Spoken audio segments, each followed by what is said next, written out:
Friends good morning. Last session में हमने India economical और इंडिया सोशल ज्योग्राफी कैसे पढ़ना है उसके बारे में आपको चैप्टर वाइज एक्सप्लेनेशन दिया था। उसका आगे का पड़ाव हमारा है वर्ल्ड फिजिकल।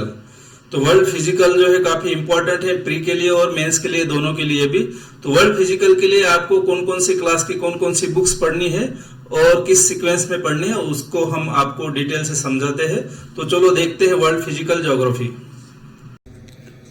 दोस्तों, वर्ल्ड फिजिकल ज्योग्राफी और वर्ल्ड इकोनॉमिकल ज्योग्राफी और वर्ल्ड सोशल ज्योग्राफी, इन तीनों में हम आज का सेशन, जैसे मैंने आपको इंट्रो में बताया कि हम आज वर्ल्ड फिजिकल ज्योग्राफी को कवर करने वाले हैं। वर्ल्ड फिजिकल ज्योग्राफी में हमारे सामने जो पार्ट आए हैं, एक तो 6 स्टैंडर्ड के 1 लेके 6 तक के चैप्टर है। उसके आगे जो दो चैप्टर थे इंडिया फिजिकल में चले गए थे। इसका 7th क्लास जो है वहां पे भी 1 से लेके 9 तक चैप्टर्स है। और आगे हमारा 11th स्टैंडर्ड में फंडामेंटल ऑफ फिजिकल ज्योग्राफी करके पूरा का पूरा बुक वहां पे है। तो ये चैप्टर्स हमें पढ़ने हैं। तो जब हम इन चैप्टर्स को पढ़ने जाते हैं तो वह यहाँ पे भी वही फंडा है कि अर्थ एंड सोलर सिस्टम। तो आगे इसके बारे में और डिटेल तो ज्यादा नहीं है क्योंकि सोलर सिस्टम के बारे में सिर्फ यही पे बताया गया है। एक बार यहाँ पे 6 स्टैंडर्ड में सोलर सिस्टम कंप्लीट हो जाती है, उसके बाद सीधा अर्थ के internal parts, interior, outer climate, इन चीजों पे ही बात होती है। ठीक है, इसका ग्लोब, लैटिट्यूड और longitude, motions of the earth, maps, major domains of the earth, major landforms of the earth. उसके बाद इन्वायरमेंट इनसाइड आवर अर्थ, ये 7 स्टैंडर्ड का है। अवर changing earth, air, natural vegetation and life, human environment interaction, the tropical and subtropical region, life in deserts, ये 7 standard के chapters है।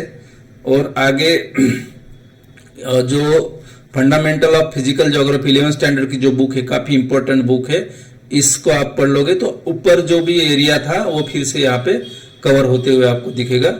Geography as a discipline, यहाँ पे थ्योरी दी गई ज्योग्राफी के बारे में। ठीक है, ये एक थ्योरी की तरह, यानी कि उसके थॉट्स जो है ज्योग्राफी के ऊपर जिन्होंने विचार रखे हैं वो किस तरह से है, अलग अलग थ्योरीज यहाँ पे है। तो वो थ्योरीज आप पढ़ पाओगे। अल्फ्रेड वेगनर है, 2 स्टार थ्योरी है, अलग अलग प्लेट टेक्टोनिक थ्योरीज है, अलग अलग थ्योरीज यहाँ पे दी गई है। उसके बाद में the origin and evolution of the अर्थ का ओरिजिन और इवोल्यूशन कैसे हुआ।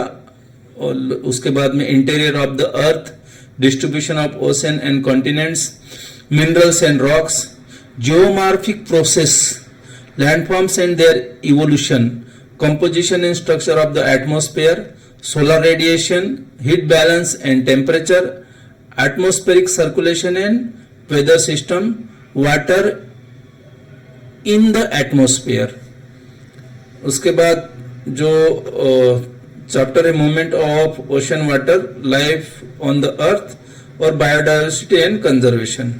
यहाँ पे एक चैप्टर शायद प्लस बना हुआ है, तो एंटर मारने के बाद वो चला गया होगा।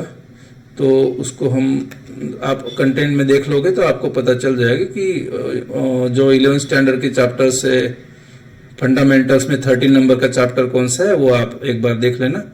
फिर भी जो ये सिलेबस यहाँ पे कवर्ड है वर्ल्ड फिजिकल में, ये काफी बड़ा लग रहा है लेकिन मेंस के लिए काफी इंपॉर्टेंट है। मेंस का जीएस का जो पेपर है ये यहाँ से पूरा कवर हो जाता है।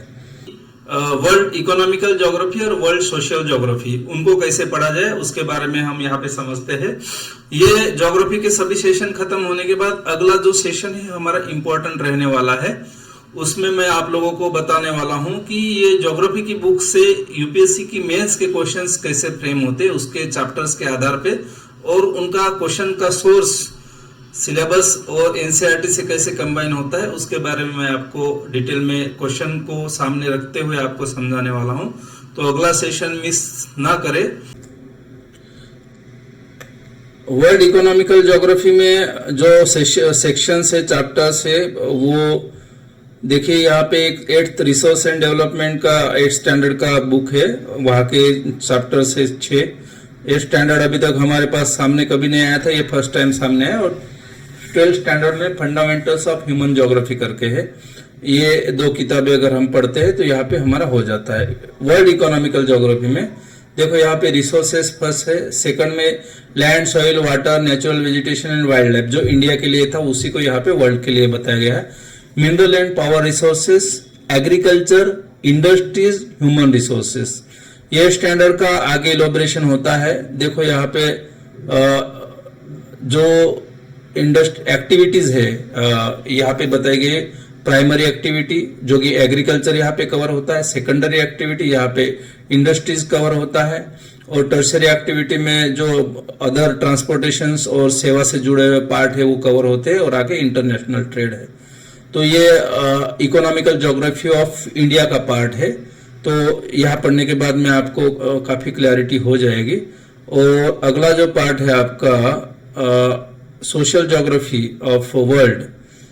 सोशल ज्योग्राफी ऑफ वर्ल्ड पढ़ने के लिए आपको महज ये 1, 2, 3, 4, 5, 6 किताबें अगर आप पढ़ोगे और उसके साथ जीसी लिहोंग पढ़ोगे तो आपका वर्ल्ड ज्योग्राफी हो जाएगा।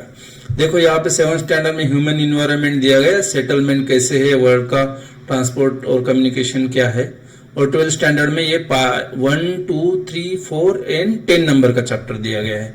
Human geography, nature and scope, यहाँ पे भी वही है कि थ्योरी दी गई ह्यूमन ज्योग्राफी के बारे में। दूसरा world population distribution density and growth, इसके बारे में बताया गया है, वर्ल्ड का पॉपुलेशन के बारे में। और पॉपुलेशन का कंपोजिशन क्या है उसका चैप्टर 3 में बताया गया है। और 4 में ह्यूमन डेवलपमेंट, और 10 नंबर चैप्टर में ह्यूमन सेटलमेंट। तो इस तरह से हमारा ज्योग्राफी, अगर हम जो हमने ये फॉर्मूला बताया, जो टेक्निक बताई, वो बुक को ओरिएंटेशन में नहीं है, ये है सिलेबस के ओरिएंटेशन में। आपने अगर इस ओरिएंटेशन में ये ज्योग्राफी पढ़ लिया तो आपका सिलेबस जो है ज्योग्राफी का अच्छे से कवर हो गया। ज्योग्राफी को बाद में सिर्फ इन्हीं बुक से रिवीजन करना है, आगे कुछ करने की आपको जरूरत नहीं है। तो ये इस तरह से आप ज्योग्राफी को अच्छे से समझ सकते हैं और पढ़ सकते हैं। आगे के सेशन में हम देखेंगे यूपीएससी। देखो आपको जब तक सबूत ना दिया जाए तब तक आप भरोसा नहीं रखोगे कि कौन सी चीज कितनी इंपॉर्टेंट है। तो अगला जो सेशन होगा उसमें मैं आपको एविडेंस देने वाला हूं कि ये कैसे मेंस के लिए इंपॉर्टेंट है। मेंस के लिए आपको आईना दिखाते हैं कि भाई सवाल कैसे बनेंगे, कहां से आएंगे। मैं ज्यादा डीप में अभी नहीं जाऊंगा, लेकिन आपको चैप्टर जो है वो उनका सोर्सेस जरूर आपको बताऊंगा कि ये कैसे क्वेश्चन कहां से फ्रेम हुआ, कैसे फ्रेम हुआ है। ठीक है, तो आगे का सेशन हम समझते हैं कि एनसीईआरटी से मेंस के क्वेश्चंस किस तरह से फ्रेम होते हैं।